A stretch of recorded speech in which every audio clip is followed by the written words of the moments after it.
Thank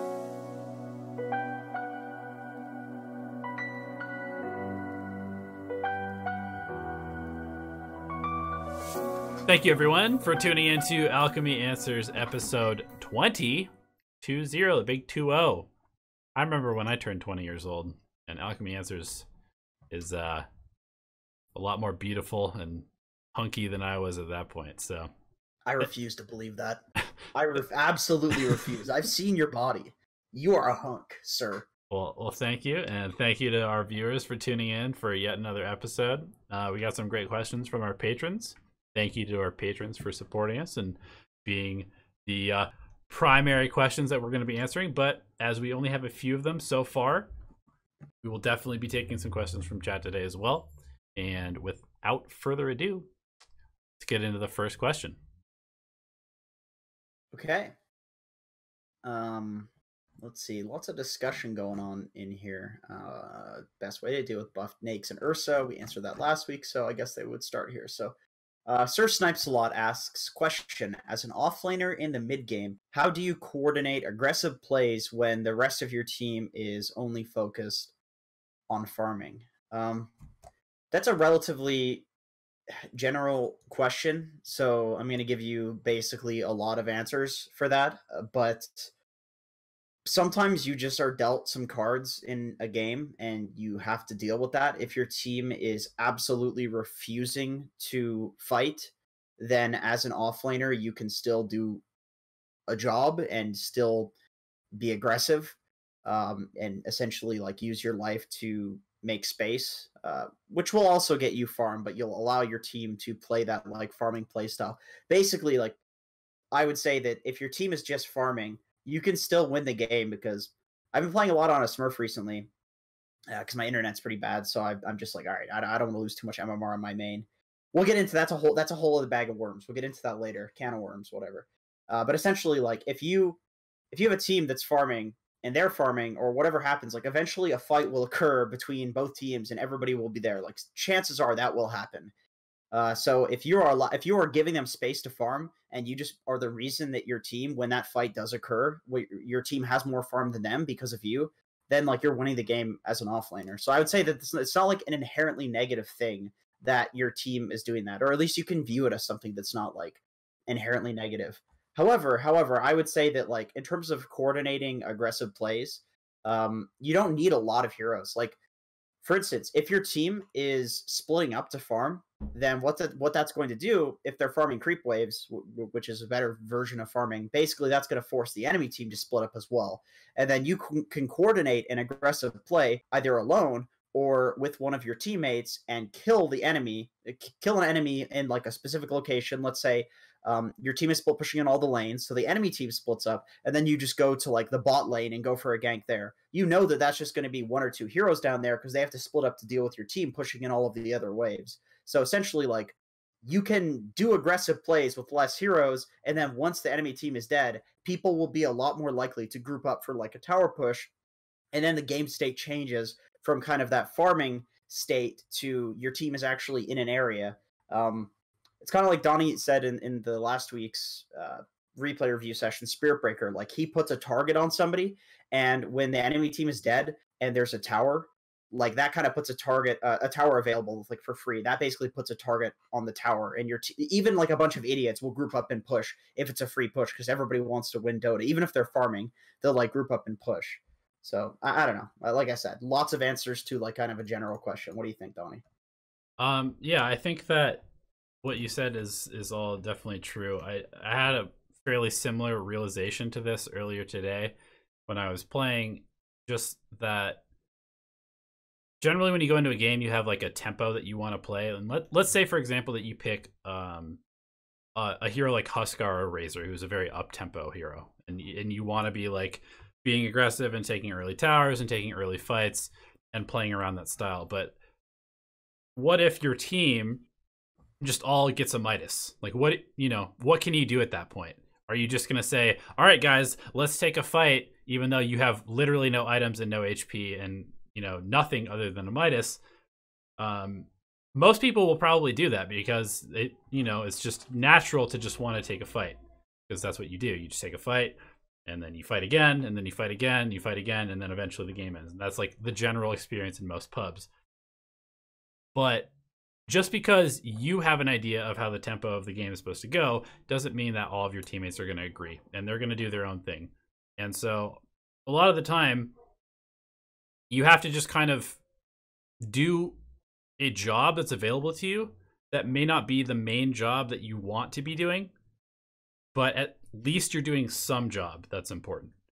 So whether that could be, you know, let's say you want to push towers, but nobody wants to push towers with you. So, you know, you just farm and you keep the creep waves out because the rest of your team's in the jungle hitting creeps or something like that. Or you don't have a BKB and you need one to go fight because you're a Sven or, you know, something like that, an anti-mage against a bunch of lockdown. And your team's like, all right, we're going to go fight here. We're going to go fight here. We're going to go fight here. And you're like, no, I need my BKB before we go. Well, your team's going to make a decision, and that might not be the decision that you want to make. And so at that point, do you just go and fight and lose the game and get farther and farther behind on your anti-mage? Hopefully not. Hopefully you just decide, okay, well, I'm going to do the job that I can that still benefits my team, which might be to split push a tower while they're taking a fight and get some pressure, you know, get the creeps to their base. This is the kind of thing that you have to deal with a lot in pubs, which is that you're going to have an idea, your team's going to have an idea. If they line up, you probably are going to be playing very, very well and playing very fast and winning the game a lot. But if they don't line up, you're going to have to pick sort of like the next best option for you to be doing things that also still kind of helps your team's other game plan. And a lot of the time, like you said, especially as an offlaner, that could literally just be creating space with your own life. Because if your whole team is buying 4 Midases and sitting in your jungle and your side of the map farming, and you're able to draw the entire enemy team to their tier 2 tower or their tier 3 tower over and over and over and over and over, eventually your 4 Midas team is going to have enough farm to beat them. I actually kind of want to piggyback off that because I remember why I brought up the Smurf thing, but I played a few games with my brothers-in-law. Last season they were Divine. This season, I think they both calibrated to be Ancient. I think a lot of people calibrated lower. So basically when we party queued, we were playing in like low Divine / Ancient bracket. And something that I realized in this bracket that's largely different from the Immortal bracket, and I would assume all the brackets below are going to be the same because this is more of like a negative thing. It's like a misunderstanding of a concept or a misconception, is that people seem to think that the only way to progress the game forward is to take and win a fight and then get an objective off of that.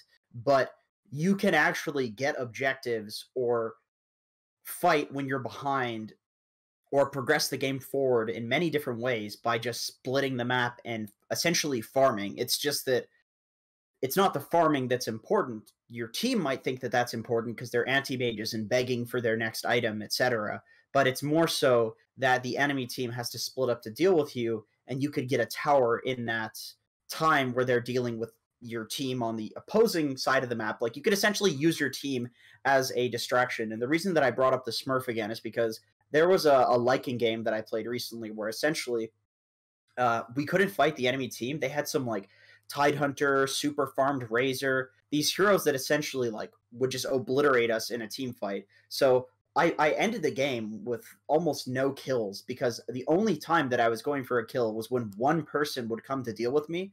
And I spent the entirety of the game waiting for the enemy team to 5-man to my team. I would take a tower, they'd 5-man to me, and I'd go run away, go jungle. They'd 5-man to my team, and they would just yo-yo across the map. And eventually, slowly but surely, their Razor, who was destroying, was like level 13, when our carry was level 15 or 16, because they were just spending so much time getting yo-yoed across the map and still losing objectives. I think we eventually got 2 racks without even taking a fight with them, because they just didn't have the resources to deal with our split pushing. I think even if we fought them, like, we couldn't have fought them still at that point. But because they have the resources to fight you, doesn't mean they have the resources to deal with your split pushing, especially when they have Razor, Tidehunter, these heroes that don't farm that quickly, but really like to fight and essentially win games by just fighting better than you. Yep. Just don't fight.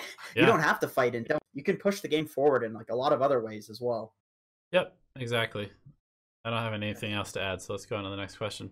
Yeah, this was a long tangent, but we have more questions. Don't worry. Hawkillionaire, this is the Smurf, the 6K Smurf.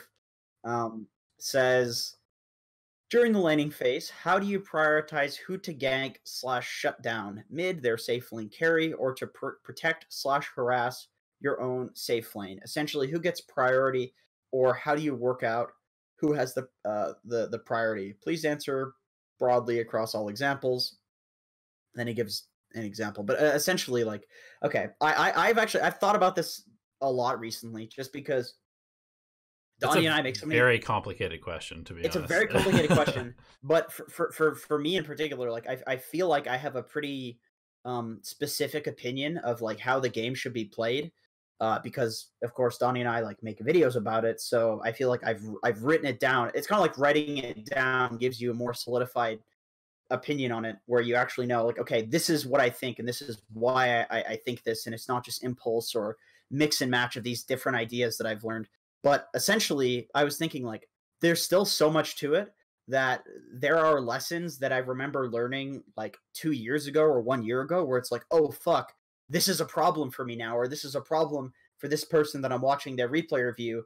But how many times did I miss this really important concept that I could have brought up during other replay reviews because I just literally didn't think about it? And going back to your question, I was thinking about the concept of like analyzing a draft and figuring out who to gank, who to shut down, like what to actually do given a particular draft. I think people were asking in terms of like team fight priority. That was kind of what I was thinking about. But in terms of like who to gank in the laning phase, who to protect in the laning phase, these are all equivalent questions. It's just at different points in Dota. Team fighting is in the mid game, laning is in the early game. But essentially, I would say that the majority of this, if you wanted a flowchart, which is when I was in the shower the other day thinking this as a shower thought, I was thinking like, oh man, I want to make a general flowchart for this. But it always starts with like, what is your win condition? And that's a hard question to answer. But usually in Dota, in a relatively simple draft, there is like a hero on your team that is going to win the game, and then a hero on the enemy team that is going to win the game at a specific timing. There's always a timing, there's always a power spike, and you always aim for like essentially the easiest one. So Spectre gets a Radiance. That's a power spike. You probably want to fight around that. Everything up until that point should just be focusing on that Spectre getting that Radiance. Anti-Mage gets Battle Fury, maybe Abyssal Blade plus Manta Style. That's like the timing for Anti-Mage. So everything up until that point should focus on that Anti-Mage. And within that context, you basically need to look at the enemy team and figure out, is there any hero that if I don't shut that hero down, they will stop that timing? If so, then you need to have some of your focus in the draft and in the game, whether it's your 4-roll stalks them around the jungle or whatever, focused on shutting down that hero. If it's like a Shadow Fiend or a Storm or whatever it is, you want to shut down that timing. That will stop your timing. And sometimes there's multiple timings, multiple power spikes, and that's where things get kind of difficult when you have like 3 really strong cores versus 3 really strong cores.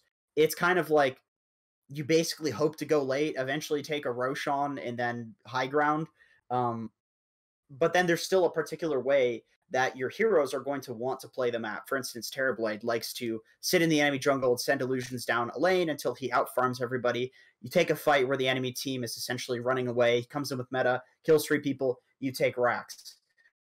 We've even recently seen like EG when they play with Arteezy on Terrorblade, they will leave all tier 1s up except for the safe lane tier 1 and tier 2, and they'll play around the high ground and look to fight, kill the enemy team, and then racks like 15-20 minutes in the game. That's their play style, and it's a good timing. But basically, to sum it all up, you essentially want to look for your power spikes, the enemy team's power spikes, and then try your fucking hardest to make those power spikes happen for you and stop them from happening on the enemy team. And if you get it wrong, you get it wrong. That's why it's a complicated game. But that's the starting point, essentially. That's what you need to think about. So I have a slightly different answer. I kind of agree to you, but I also kind of disagree in the sense that I know what you're about to say. I don't believe that if you have like a Spectre who needs the Radiance timing, that Spectre's Radiance timing becomes your main focus as a team. Because generally speaking, most teams have various heroes that have different levels at which they become strong. Obviously, if you have something like a Razor in your mid lane, and then you have a Spectre in your safe lane, the Spectre and the Razor are going to be stronger at different points in the game. And so I think that maybe a more complicated but possibly more effective way to think about it. For the record, I said this is where the flowchart starts. Like, Yeah. where you're going with this is how, like, don't get offended, dude. I'm just saying, like, if you watch VP play, they basically execute what you're saying perfectly. Yes. Yeah. So here's the whole thing. This is like the full picture. That I think is fairly hard to execute in pubs, but it's something that you can kind of do. And you can kind of take this role a lot of the time. So basically, if you have a Razor and you have a Spectre, you should focus on making the Razor have a good early game so you can have a good early to mid game. And then his good early to mid game will allow your Spectre to have a good mid game, which is going to allow your Spectre to get to the late game with a good mid to late game, which is going to allow your Spectre to actually hit his power spike and win you the game. And this is what VP does, is they do a very good job, and a lot of pro teams do this now, where they have a tempo setting core and a tempo setting 4 role usually. And those two heroes are going to be the ones that really control the pace of the game between 10 and 20 minutes. And then they're going to have their hard carry, their position 1, whether it's a Medusa in the mid lane or an Arc Warden or Terrorblade in the safe lane. And that is going to be the one that is just kind of like this weak, can contribute, but probably won't very much until he absolutely has to or gets to his actual power spike timing. And I think in pubs, something that you can do is, generally speaking, you can assume that every single person on your team will play greedier than they should, because that's just what pubs do. Every single pub player will play greedier than they should, and that's why you have supports getting blink daggers at like 12 minutes, even though they probably should be buying wards and only have brown boots, but nobody's going to do that in a pub game. You're going to have people going Midas Radiance with nothing else, because that's what people do in pub games. So what you need competitive too recently. Yeah. So what you may need to do is, let's say you pick let's say you pick a Monkey King in the safe lane, or let's say you pick a, what's another good example? A Viper in the mid lane, something like that.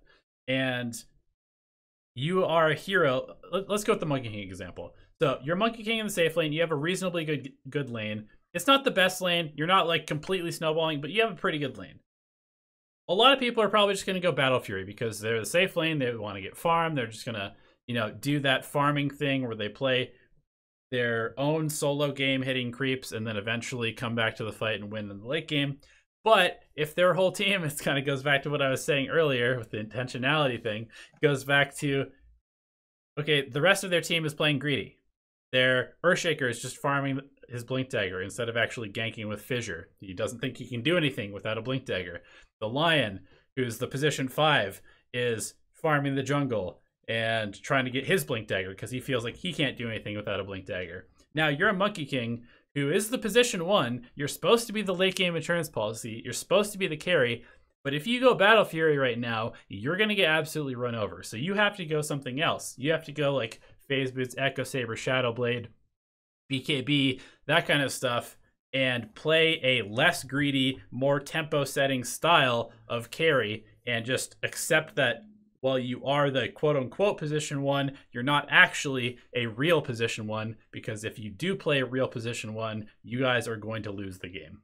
You want to focus on your win condition, but there usually has to be a couple stages to get to that win condition. And if you don't, if you don't go through the stages, if you don't have like the mid-game stage, and then the mid-late game stage, and then the late game stage, which is your actual win condition, then you're never going to get to that late game stage. So you actually have to have somebody to kind of like progress you to that actual win condition, who usually is not your win condition. This is why like teams have started trilaning Beastmasters and Timbersaws and even like Magnuses. Yes.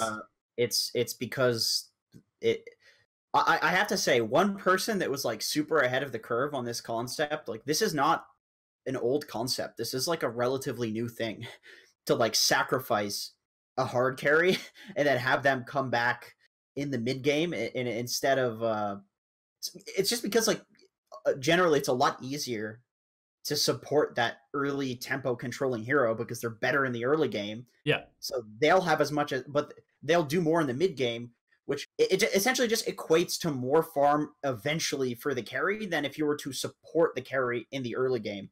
But Sunby was super ahead of the curve on this. I remember for the longest time he would play Spectre safe lane, and he would literally tell his team, "Fuck off, go kill mid."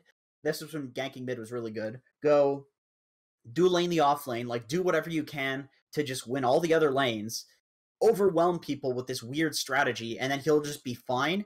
Eventually get a couple of kills with Haunt, come back by jungling, because then all the other heroes would be so farmed. But Spectre is good at coming back, whereas like these tempo controlling heroes, how does a Razor come back? Exactly. Like Razor's not like it actually makes a lot of sense. And now Sunby's the coach of Team Secret. Team Secret's the best team in the world, arguably. Yep. And this sort of playstyle happens to be in the meta. I don't think that's a fucking coincidence that this guy is like one of the best, arguably, well, one of the best coaches in the world, because it's hard to compare him with Seb, but it's like, this guy's a very good coach, tier 1 coach, and this is the way that he's always thought about Dota. Playing pubs with him, I know this is the way he's always thought about Dota.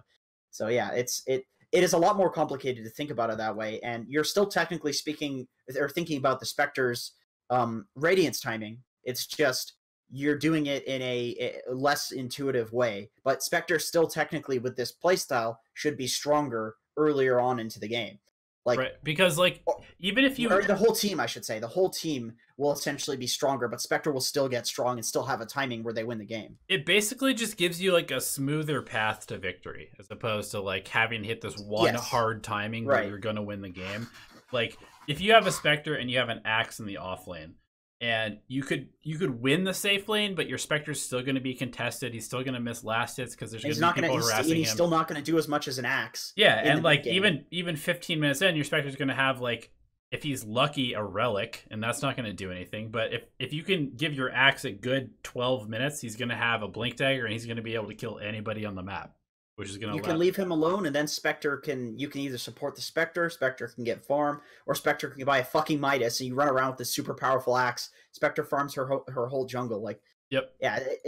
Once again, it is definitely the way to play Dota, but it all stems from like you need to think about like at what point you're actually going to win the game. Sometimes I think we watched a replay in the replay analysis like last week where we saw an anti-mage, and usually anti-mage is your win condition, but they were just running around and fighting. Anti-mage was dying a lot, and then they just won the game because the early game heroes were doing so well on their timing that they didn't need the anti-mage to hit his timing. Yeah. Sometimes that happens too, and that's kind of why this new strat, in terms of like focusing on your win condition and focusing on the early game tempo controllers, is why this is smoother and it's easier, because you have the chance to just dominate so hard in the early game that you just win there. You don't need your Spectre to get a fucking Radiance. You just end the game, you know? So it's definitely, there's a lot more opportunity to actually win the game with that sort of thought process.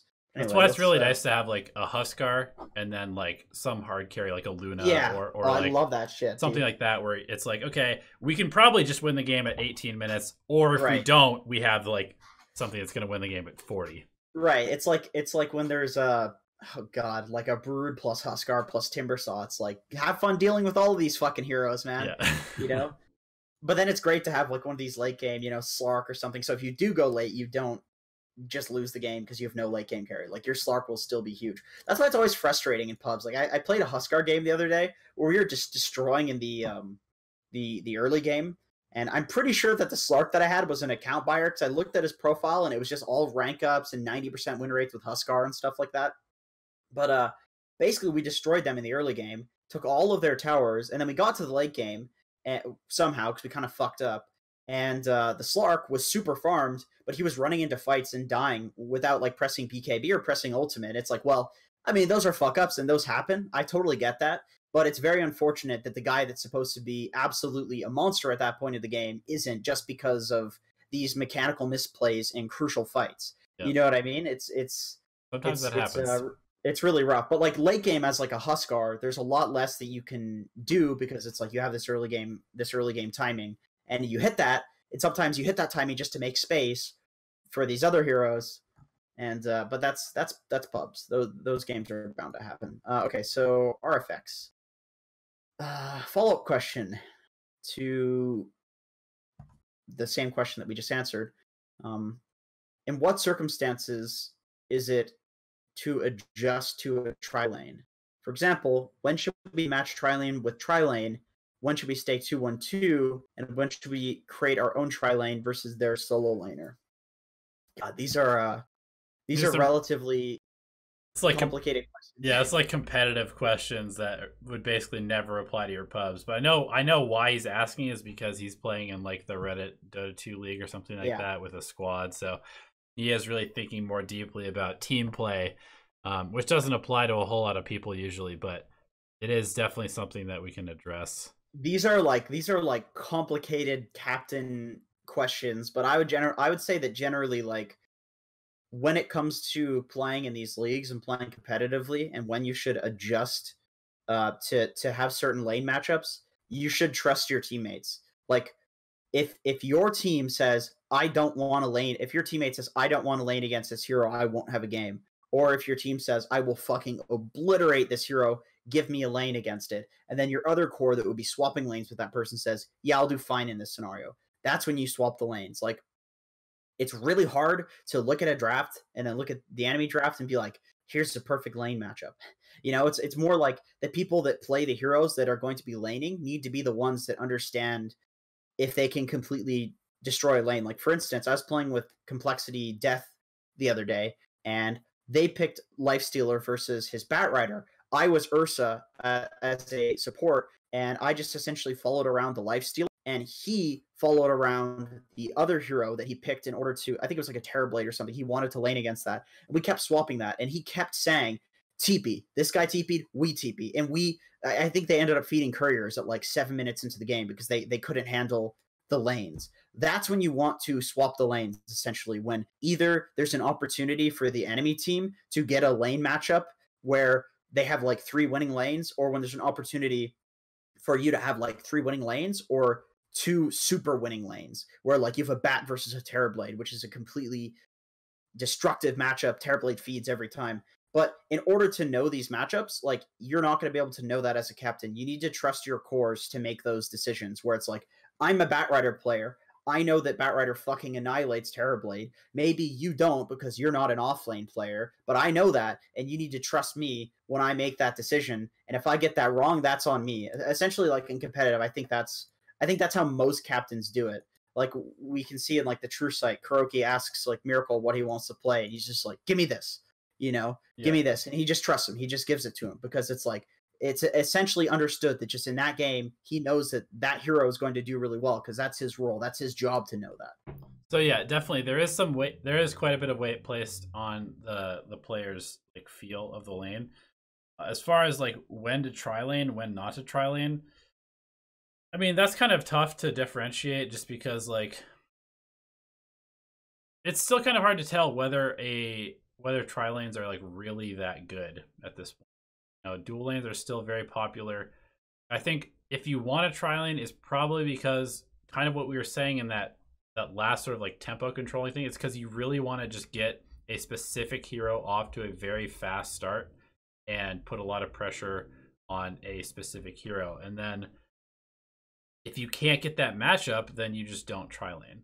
Like, also you have to have the heroes to tri lane. If you have a Luna plus, 2 aggressive heroes, that's probably a pretty decent tri-lane because Luna works very well in tri-lane. If you have a Undying and somebody, like, if you're trying to tri-lane into an Undying, however, it's probably better to just split up your heroes and not tri-lane into the Undying.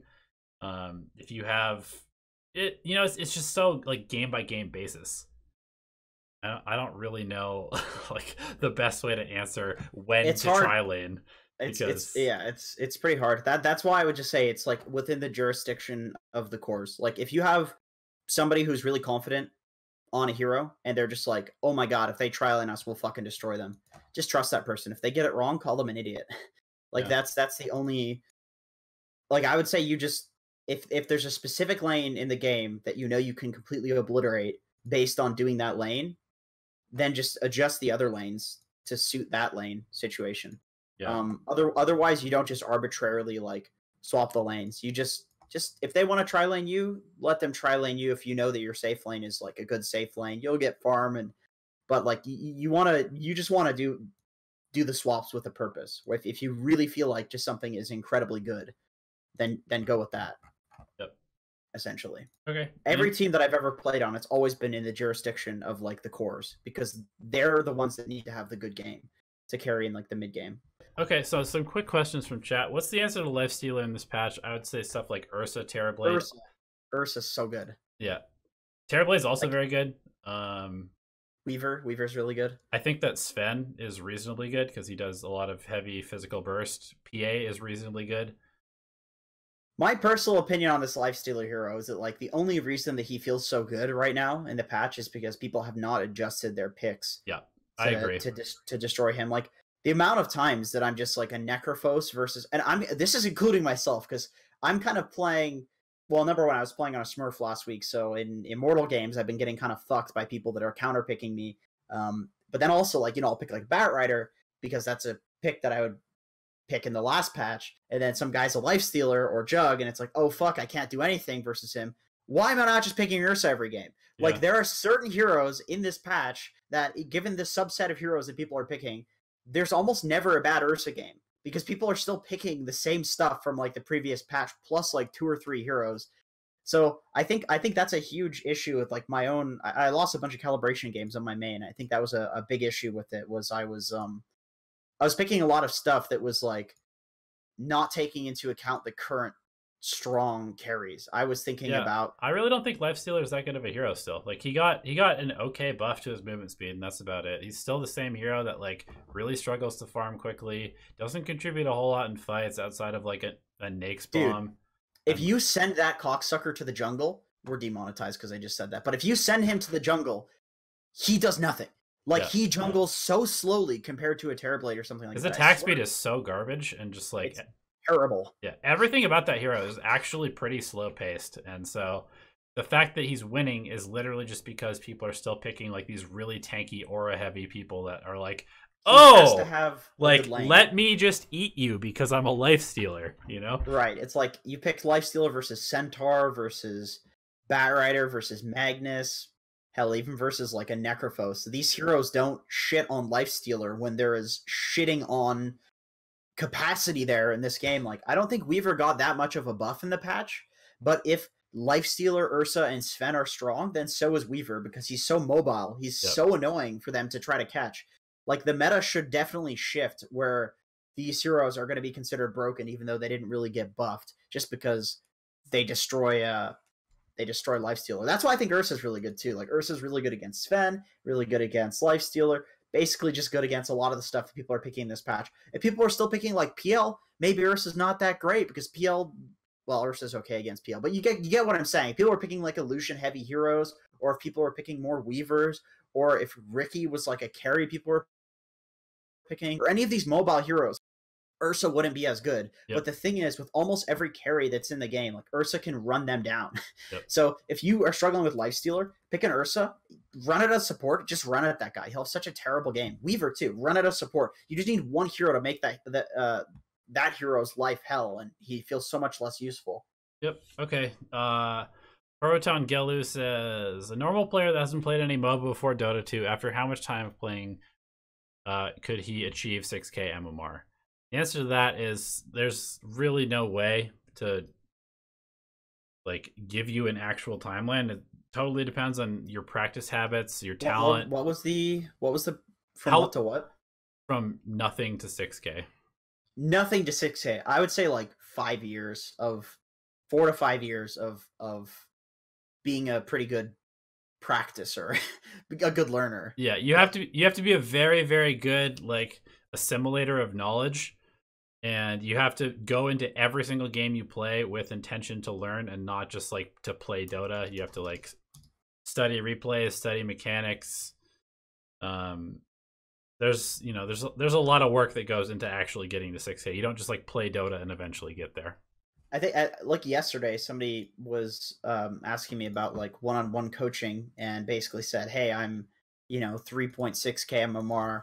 I want to get to Immortal in 1 to 2 years. And I said, like, oh my God, I'm so glad you said 1 to 2 years. Or he said 2 years. He said 2 years, not 1 to 2 years. And I was so glad that he said 2 years, because the amount of times that I've heard I'm going to drop everything and go pro in a year, it doesn't work like that. Like, number one, the reason that I liked what this dude said to me was because, like, getting Immortal is not equivalent to going pro. Like, going pro is like steps above that. It's way harder to do the pro stuff. And that's almost like getting to Immortal is one task, and then going pro from Immortal is like as much work as that. So already saying 2 years to go Immortal is much more reasonable than saying I'm going to take a year, drop everything, and go pro. And then 2 years is also, I would say that depending on how quickly you can, like Donnie said, assimilate knowledge and actually internalize it and make things become your instinct, how quick of a learner you are, it could take 1 year if you're a quick learner, or 2 years if you're a relatively slow learner. But I think 3.6k MMR to 5.8k, which is Immortal, I think, is actually pretty reasonable, assuming you're a decent learner. It might, if you're a really terrible learner, it might take like 3 years, but it's not this game, man. It's not something that just happens. Like, you can't just drop everything and learn it. People have invested so many hours into this game. Like, half of these Immortal players have been playing for like 10 fucking years or something like that. And they play like 12 hours a day, every day, and don't have jobs and live with their parents. Like, it's not a pretty sight, but that's honestly what it takes to get that high rated, just because it's a really hard game. Yep. And a lot of people are very, very addicted to it. So yeah, I think like 5 to 6 years from nothing to Immortal is reasonable, but then that's not even pro level yet. Yep. Okay, here's another good question. If I'm a captain in captain's mode, is it fine to pick a good team lineup and ignore what the teammates say? I mean, if the lineup is good enough, it doesn't matter if the players are a little bit bad, right? The answer is hero comfort in most cases is way more important than hero composition. If you pick somebody in Ember Spirit and they've played the hero twice, and you're expecting them to be able to hit Slight into chains and have impact and dodge and not die, you are expecting way too much out of that person. So I think that I would much rather have a really shitty lineup of people on heroes that they know than the meta on heroes that, like, I see this so often in pubs. Somebody will like highlight a hero, and then some asshole in chat is like, you should pick this hero, and you should pick this hero, and you should pick this hero, and then we're gonna play this style of game. And they like have their own idea, and they tell everybody what to pick, and people are like, oh, well, I only play Invoker mid. And they're like, well, this game you should play OD. And he's like, I don't play OD. They're like, OD's a good pick against this hero. And so he picks OD, and he's literally never played OD, and he just gets fucking destroyed mid because he doesn't know the last hitting animation or how to fucking skill the hero or do anything useful on the hero. Much rather have this dude get completely obliterated mid on Invoker because he gets counterpicked, and then eventually come back and win in the late game because he actually knows how to cast his spells, than just be completely useless on a hero he has no idea what he's doing on. I would say that competitively speaking, I've seen so many teams that I've been on, or like friends that are on teams, where they go through the phase of just saying, fuck it, we're going to pick a good draft. And so quickly they switch back to comfort picks. And basically, like, the way that tier 1 teams integrate the best heroes into their drafts and draft that kind of just good lineup style of Dota is that they grind all day and make these things their comfort picks. They get to know them. Some even use competitive. Do you remember when GH spent literally a month playing only Earth Spirit for like 8 to 12 games a day? Because he didn't play Earth Spirit, and he was on arguably the best team in the world as a 4-player with no Earth Spirit in his hero pool, and that's completely unacceptable in today's day and age as a professional Dota player. So he had to add Earth Spirit to his hero pool, and what did he do? He played only that hero. He went to work. He actually treated Earth Spirit like a job, and learned Earth Spirit to the point where he actually has very good Earth Spirit mechanics now and can pick it comfortably. So if you're looking to practice in like a scrim, for example, you can pick people uncomfortable heroes and just pick a good draft. But it's with the intent of practicing. If you're looking to win with the draft, you want to pick comfort and only pick those really good heroes if they practiced it and it's become comfortable for them. And I can say that like probably 10 to 15 teams that I've known the inner workings of the team, I've heard of this happening like so many times it occurs that it's like a common trend where captains always make the mistake of saying, fuck it, I'm going to draft good Dota. But it's more like if a captain can't draft good Dota for a team, it's not because it's the player's fault. You know what I mean? Because they're not practicing these heroes that are good. Unless the captain is genuinely picking shitty drafts. But usually, like, good drafts are just dictated by players being very good with heroes. I think Heen said that in one of his videos. Like, it's not like the meta is people are just picking what Team Secret and everybody's picking. There's a meta out there that's way stronger than this shit that people aren't doing because the best teams haven't done it yet. It's just the good players that are dictating how the meta changes. It's not the other way around. Yep. Yeah, I mean, there's always another meta. There's always a counter to the meta. Like, that's how Dota works. There's always some, like we were just saying, people are picking Lifestealer, and that hero's not even that good, but he's in every single game. And, like, once we start seeing Weaver come back in as a carry, Lifestealer's just going to go completely irrelevant again because he's useless against heroes like Weaver. So, Panos SF says, Jenkins, is it better to rush Desolator or Nullifier on Pudge? Yes. It is better to rush either of those items. Anyway, so lots of people are asking how to counter Kunkka mid.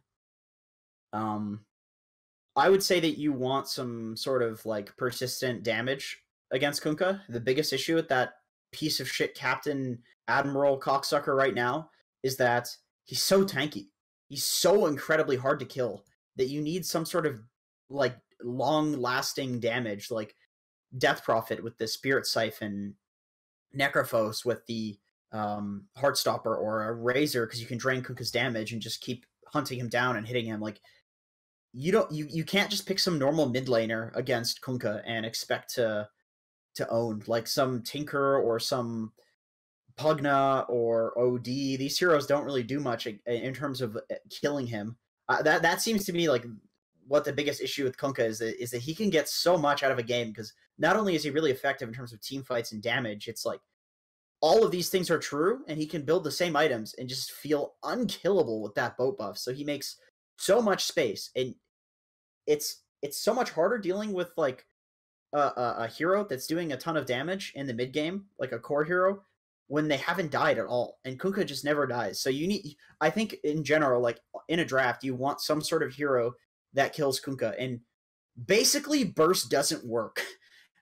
Boat buff, the regen talent that he gets, the fact that he has so much strength and builds into bracers and phase boots, which give armor, like you need something other than burst. You need persistent damage, and then you'll find that Kunkka is a lot less of an issue.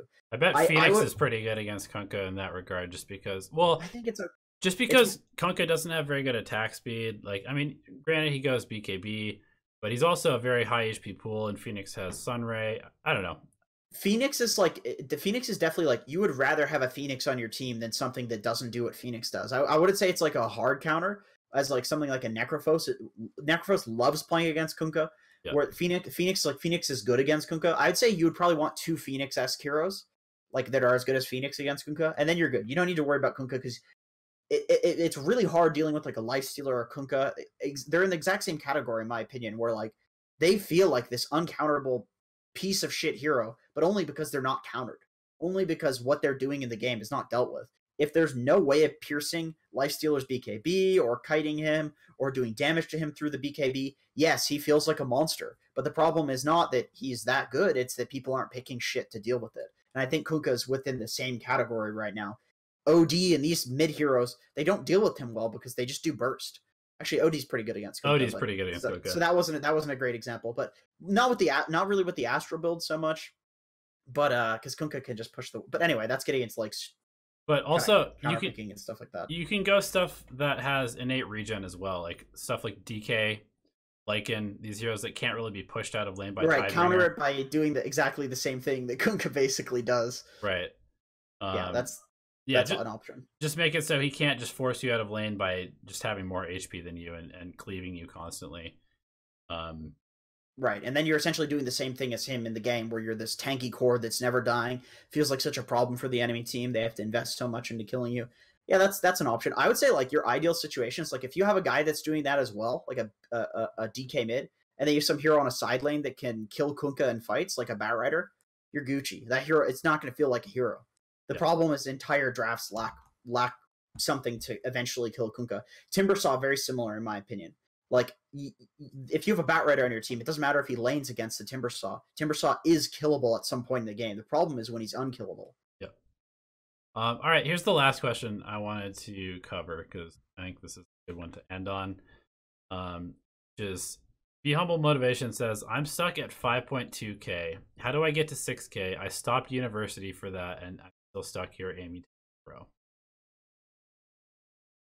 That's a hard one. I mean, from my personal experience in playing in the Divine bracket in the previous couple of weeks, I would say that the largest difference between Divine and Immortal is the fact that in Divine, people just fucking run at fights for no purpose whatsoever other than fighting. People don't counterpick. People don't essentially take advantage of good opportunities or dodge bad opportunities. People just go to everything and commit on everything. Like if you look at Immortal, so basically what I'm saying is in Divine, people will just fight until they die. No matter what, whether or not they have spells, whether it's in the laning phase, they will almost always just commit to everything. In Immortal, people think about whether or not to commit. A lot of the time in Immortal, like when I'm laning, I've been feeding a lot in lanes when I'm playing on my main, because in Divine, people won't kill me when they know that they can kill me. Or if I run into the trees, they'll keep chasing me, even though it's now a bad play for them to do that. They die to me, I get a triple kill, I crush the Divine game. But in Immortal, they don't chase me into the trees because they know that action is no longer good.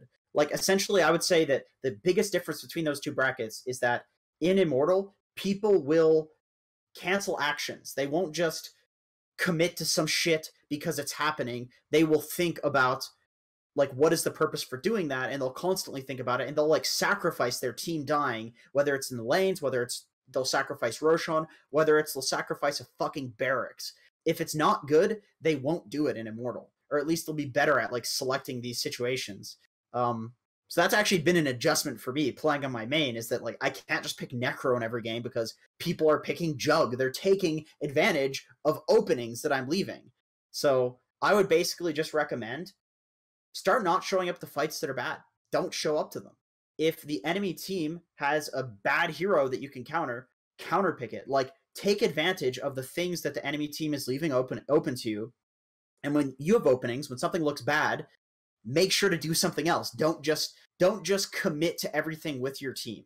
That's basically what I'm saying. Don't commit to everything with your team because you'll win so many games from just that one fight that you didn't take because it was fucking terrible.